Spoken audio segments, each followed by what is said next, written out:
ចុះបដាសាពួកថ្មើលអត់សាសនាស្រែកឃ្លានដីខ្មែរគ្រប់ចំនួនខ្សត្រាពួកថ្មើលអត់សាសនាជាមួយកាកលែងណាអោយចុះបដាសា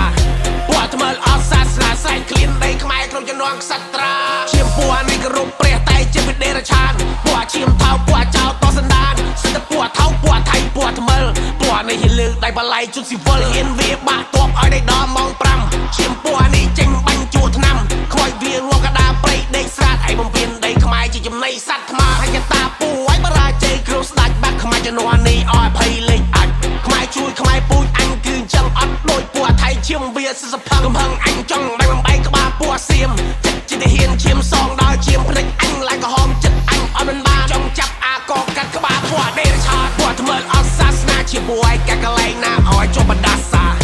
ពួកថ្មើលអត់សាសនាស្រែកឃ្លានដីខ្មែរគ្រប់ចំនួនខ្សត្រាពួកថ្មើលអត់សាសនាជាមួយកាកលែងណាឲ្យចុះបដាសាពួកថ្មើលអត់សាសនាស្រែកឃ្លានដីខ្មែរគ្រប់ចំនួនខ្សត្រាហើយបាក់ខ្មែរមួយស្មើនឹងបាក់ខ្មែរមួយនគរបុកអត់ចូលពេលនេះខ្មែរក្រោកឈរយាយត្រូវតែដឹងឈាមអញអាសាអង្គរអញហៅភ្ជូអញហៅផ្គរពួកនេះអត់មកយាតហ៊ានស្រាតខនមុងអន្តរជាតិយល់បាច់ពួកនេះពិនខាងផភូតចាញ់ក្នុងសមរភូមិចាញ់ទាំងការទូដាច់ក្បាលដាច់ដីដាច់ជើងណាបែងនឹកកើនបែរតែហ៊ានលោកវារត់ចោលគ្នាពេលដែលលើក្រកភ្លើងខ្មែរដើរចូលយើងដើរទ្រង់ពើអញម្ចាស់ទឹកអញម្ចាស់ដីអញម្ចាស់ព្រៃអញម្ចាស់ប្រាសាទអញម្ចាស់ទិសទាំង8ខ្មែរជំនាន់ក្រោយតទៅថ្ងៃមកសាមគ្គីយើងខាងសត្រូវនឹងបាត់ស្រត់ចិត្តអញខ្លាំងចង់ស៊ីសាច់ហើយឆៅអញនឹងចាំទុកតកូនតចៅពួកឈាមថោពួកថៃឈាមខ្មៅ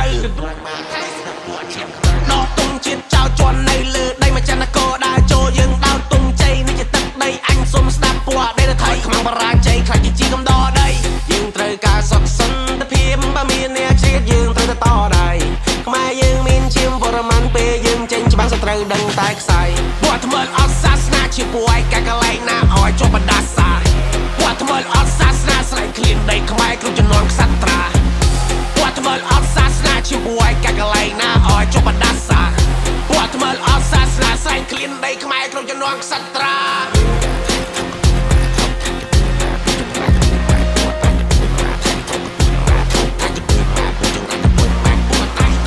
អញពូជខ្មែរមិនមែនអ្នកជំនឿស៊ីអត់ពូឯងមកជន់ឆ្លៀឲ្យផ្ដាំតកូនតចៅឯង